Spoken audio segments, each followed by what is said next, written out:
পিছত লাগিছে set running হৈ আছে বডিটো লেতে কম্প্ৰেছৰটো একেবাৰে লাই ইয়া পিচিবিটো ভল্টেজ হাই ফাক্সজনৰ কাৰণে পিচিবিটো জ্বলিছিলে এতিয়া আমি ফিউজটো টেষ্টিং কৰি আছো কুলিংটো ঠিকে পাইছে গেছটো ঠিকে আছে ন গেছ আপোনাৰ লাইফ টাইম গেছ যদি লিকেজ নহয় এই জিন্দেগী ভৰ গুচি যাব শেষ নহয় আৰু কোনোবা আহি গেছ ভৰাইছে হেৰি ভৰাইছে সেইটো ফলছ হ'ব ঠিক আছে সেই বস্তুটো বহুত আছে কেলে কৰে কাৰণটো হৈ গৈছে ফ্ৰিজটো আছে R600 গেছৰ নিউ মডেল ফ্ৰিজৰ ইনভাৰ্টাৰ মডেল 5 ষ্টাৰ সেটটো ৰানিং হৈ গৈছে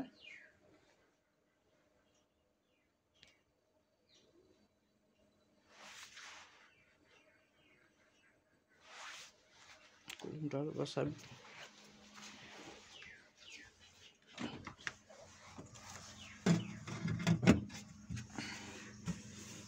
কুলিংটো